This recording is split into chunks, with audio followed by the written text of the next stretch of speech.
மீடியாக்காரங்க எங்க வீட்டு அப்படியா? சரி சரி, ஓகே ஓகே. சும்மா இது பண்றதுக்காக கொண்டு வரோம். ஆனா கண்டிப்பா ஒரு வீட்டுல 3 ஆண்கள் தான், 3 ஆண்கள் வந்து விளையாட்டுல இருப்பாங்க. அந்த மாதிரி கிராமமா கொண்டு பாடிச்சு.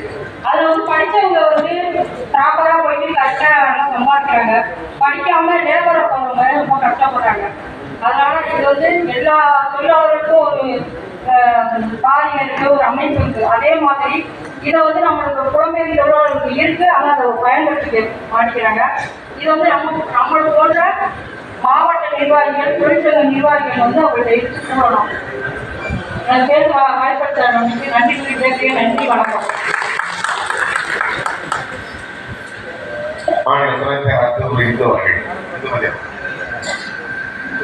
வாரியப்பட்ட வரலாற்று நாயகமாக நம்ம சங்க தலைவருமான தலைவர் பொறுப்பாளர்கள் அவர்களுக்கும் மற்றும் மாநில மாவட்ட கிளை ஒன்றிய நிர்வாகிகள் அனைவருக்கும் இது வருகை தந்ததற்கும் என் சகோதர சகோதரி அனைவருக்கும் காலை வணக்கம். இந்த புலம்பெயர் தொழிலாளர்களுக்கு நம்ம தலைவர் ஒன்றி தான் போராடிட்டு இருக்காரு. கொரோனா டைம்ல வந்து பார்த்தீங்கன்னா கொரோனாலாம் எவ்வளோ பேர் நம்ம இந்தியாவில் எடுத்து போயிட்டு அங்கே போய் மாட்டிக்கிட்டாங்க வெளிநாட்டில். அவங்களெல்லாம் காப்பாற்றி நம்ம தலைவர் தான் கூப்பிட்டு வந்தார். இப்பயும் வந்து உலக லெவலில் போய் தலைவர் தான் நம்ம தொழிலாளிக்காக இன்னமும் வந்து மத்திய அரசுகிட்ட இன்னமும் போராட்டம் பண்ணிட்டு இருக்கிறது நம்ம தலைவர் ஒன்றி தான். தொழிலாளிகளை நம்ம இந்தியாவில் தமிழ்நாட்டில் உள்ள தொழிலாளிக்கு இல்லாமல் வெளிநாட்டில் போய் நம்ம மாட்டிக்கு நம்ம தொழிலாளிக்கும் பாடிட்டு இருக்கோம். நம்ம தலைவர் ஒன்றி தான் பெருமையாக சொல்லிக்கலாம். நம்ம வீட்டு பக்கத்துலேருந்து வெளிநாட்டுக்கு போனாங்கன்னாக்கா நம்ம வந்து அது வந்து போராட சேஃப்டியா என்ன என்ன விசாரிச்சுட்டு நம்ம தலைவர் மூலமா விசாரிச்சுட்டு நம்ம வந்து சேஃப்டியா போட நல்லது. அக்கம் பக்கத்தில் இருக்கவங்க தெரியாத ஒன்று சொல்லி அவங்களுக்கு புரிய வச்சு நம்ம வந்து அவங்க நல்ல வழிகாட்டியா இருந்து நம்ம சகத்தில் உள்ளவங்க எல்லாத்தையும் முன்மாதிரியா இருக்கணும்னு சொல்லிட்டு இந்த புலம்பெயர் தொழிலாளர்களுக்காக நம்ம தொழிலாளி இங்கே உள்ளவங்க இல்லாமல் வெளிநாட்டுக்கு போறவங்களுக்கு பாதுகாப்பாக நம்ம வந்து இருக்கணும்னு சொல்லிட்டு தலைவர் வெளி என்றும் நடப்பேன் என்று உறுதியளித்து நன்றி விடைபெறுகிறேன். மாநில மகளிர் துணை செயலாளர் திருமதி மணிமேகலை அவர்கள்.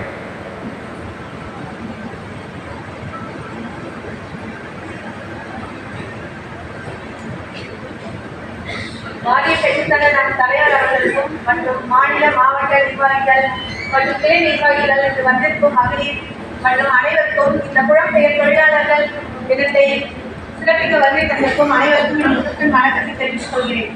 இந்த புலம்பெயர் தொழிலாளர்கள்னா என்னன்னா நம்ம நாட்டில் வந்து நிறைய தொழிலாளர்கள் வந்து திறமையா இருக்காங்க. என்னன்னா இங்க அவங்களுக்கு வந்து சம்பளம் கம்மி. அதனால எல்லாருமே வந்து வெளிநாட்டுக்கு போய் நிறைய சம்பாதிக்கணும் அப்படின்ற நோக்கத்தோட தான் இங்க இருந்து வெளிநாட்டுக்கு போறாங்க. ஆனா இந்த வந்து எப்படின்னா கரெக்டா அதுக்கு வந்து ஒரு அமைப்பு இருக்கு. அங்க போய் பதிவு செய்யணும், நம்ம போன் நம்பர் கொடுக்கணும், கரெக்டா போகணும், கரெக்டான மீடியேட்டர் கிட்ட அவங்க கொடுக்கணும், அவங்க டீட்டெயில்ஸ் கொடுக்கணும்ன்றது யாருக்கும் தெரிய மாட்டேங்குது. யாரோ ஒருத்தர் கேட்கறாங்க 1 லட்சம் கொடு 2 லட்சம் கொடு அப்படின்னா காசு கொடுத்துட்றாங்க. காசு கொடுத்துட்டு வேலை கிளம்பி போயிடுறாங்க. ஆனா அங்க போனதுக்கு அப்புறம் அவங்களுக்கு இங்க இருந்து கூட்டு போயிட்டு சொன்ன வேலை வேற. நீங்க வந்து இங்க இருந்து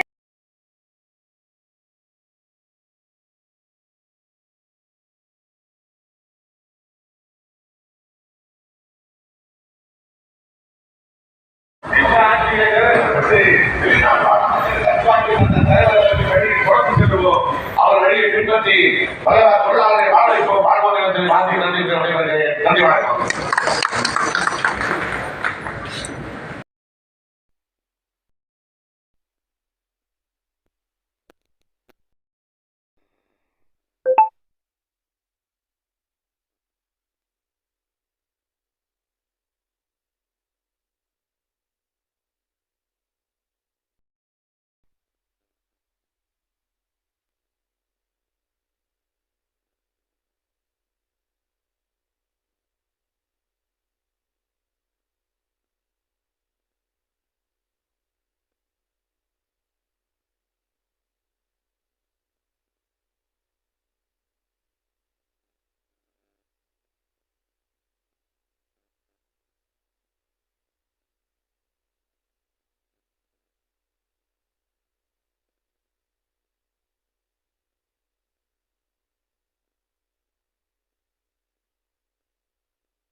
மூலமாக நடத்தப்படும் ப்ரீ டிபார்ச்சர் ஓரியன்டேஷன் ட்ரைனிங் சொல்றாங்க.